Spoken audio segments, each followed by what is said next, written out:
नमस्कार विद्यार्थियों, ऑनलाइन कक्षाओं में आपका स्वागत है। पहले हमने कक्षा 10 में व्याकरण का अध्ययन किया था। आज हम हमारी जो पाठ्य पुस्तक है क्षितिज, उसका अध्ययन करेंगे और उसका जो पहला अध्याय है सूरदास, आज हम उसका अध्ययन करेंगे।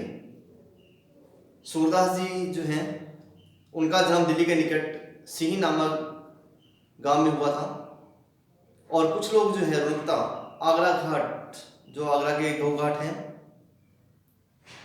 तो उन पर इनकी जो भेंट है वो वल्लभाचार्य जी से होती है, जो इनके गुरु थे। तो वल्लभाचार्य से मिलने से पहले, जब वल्लभाचार्य जी इनके गुरु नहीं थे, उससे पहले इन्होंने दास्य भाव की जो रचनाएं हैं वो लिखी हैं। और जब ये वल्लभ संप्रदाय में दीक्षित होते हैं, उसके बाद में इन्होंने जो सख्य भाव की रचनाएं वो लिखना प्रारंभ किया था। और ये कृष्ण भक्त थे, सगुण भक्ति भाव को आगे बढ़ाने वाले थे ये। और इनकी जो प्रमुख रचनाएं हैं वो हैं सुरसागर, सुरसारावली और साहित्य लहरी। अब इनकी जो रचनाएं हैं उनके अंदर भक्ति, श्रृंगार और वात्सल्य का जो भाव है वो लक्षित होता है।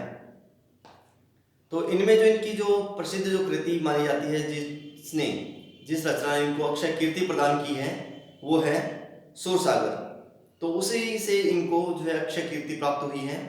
तो आज हम अध्ययन कर रहे हैं सूरदास जी के द्वारा जो लिखी गई जो दोहे हैं, जो पद हैं उनका। इसमें कृष्ण भक्ति से संबंधित लिखा गया है, क्योंकि सूरदास जी कृष्ण भक्त थे।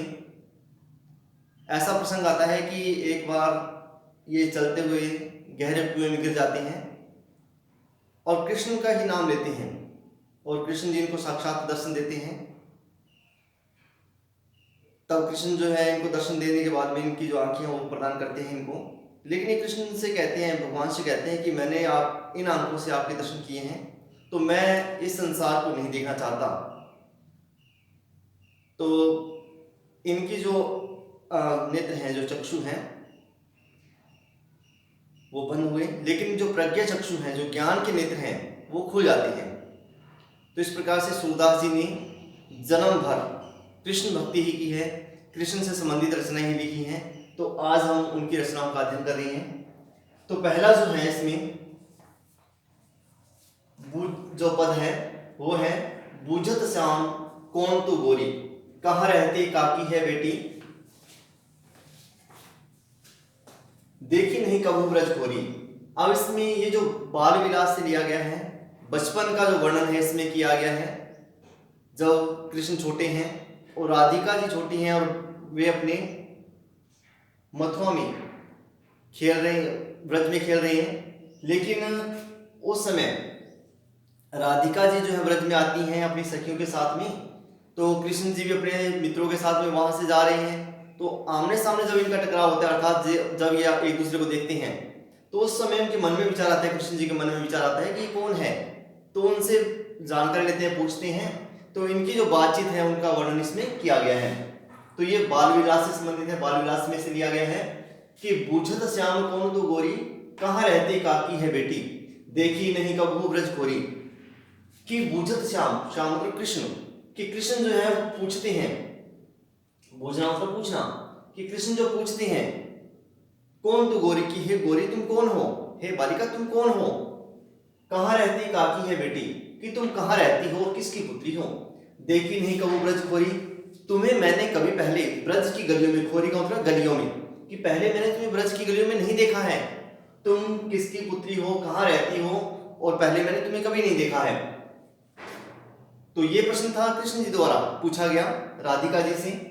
तो उसके उत्तर में राधिका जी क्या कहती हैं, काहे को हम ब्रज नावती, खेलत रहती अपनी आपनी पोरी, कि मैं किस कारण से ब्रज की गलियों में आती, ब्रज में आऊं, मैं तो अपने घर के आगे सीढ़ियों में ही खेलती रहती हूँ।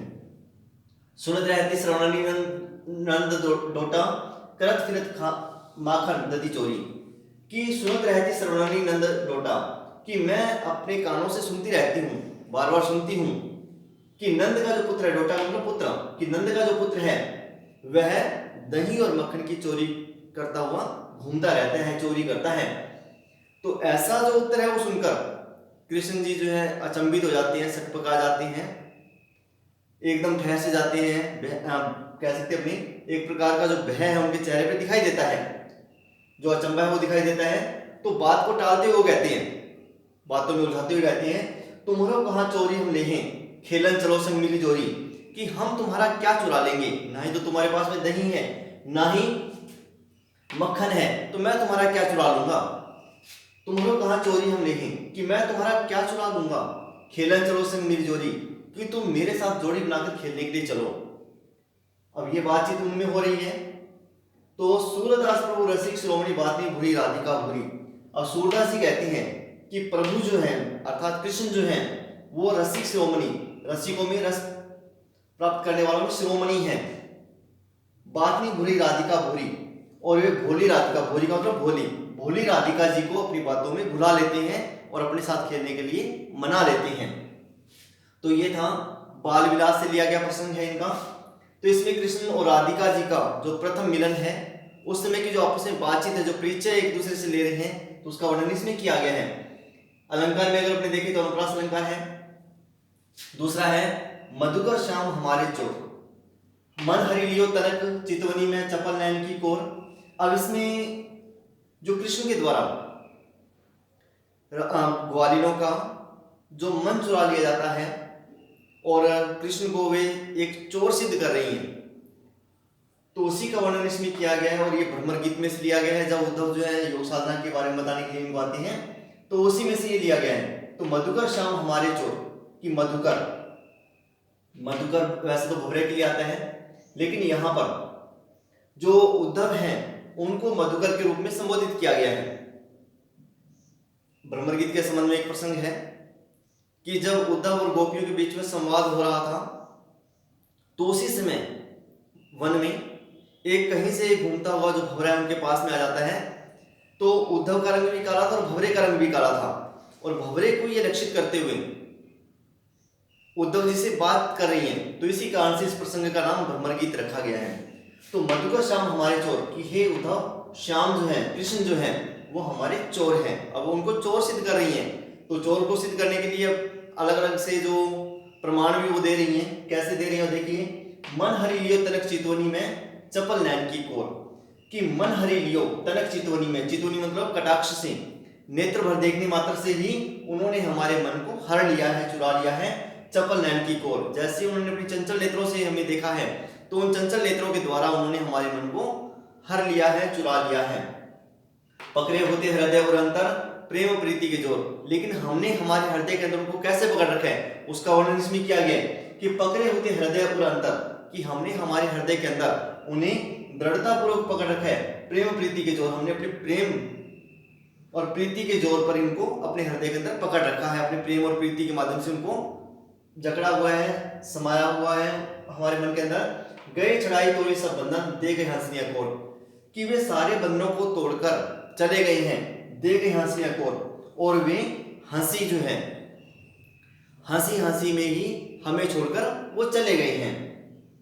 चौकी परी जागत निसी बीती, दूत मिलियो एक भोर, कि उनके प्रेम के अंदर हम इतनी अधिक आसक्त हो गई थी, माया में कह सकते हैं, उनके प्रेम की माया में इतनी अधिक डूबी हुई थी कि चौकी परी जागत निसी बीती, कि जब हमारे जो वो मोह माया है, जब उसका जो जब हमसे वो दूर हुई, तो हमारे जागने पर जब रात बीत गई है, तो हमने देखा कि सुबह हमें एक जो दूत है, उनके भेजा गया जो दूत है वो मिला है, अर्थात जो उद्धव वो हमें मिले हैं।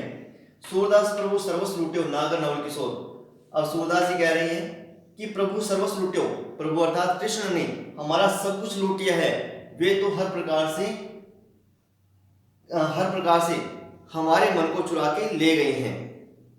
तो ये था इसमें कृष्ण जी के बारे में, जिसमें गोपियां जो हैं कृष्ण को चोर सिद्ध कर दिए, तो इस पे आक्षेप लगाए गए हैं। तो आक्षेप अलंकार का प्रयोग इसमें किया गया, आक्षेप जो है किया गया इस पे, तो अनुप्रास अलंकार भी है। तो आगे हम इसके अंदर पढ़ेंगे जो दो और है इसमें, क्योंकि हमारे सूरदास के लिखे गए जो 4 पद हैं वो अपना अरि इस में दिए गए हैं प्रथम अध्याय के अंदर।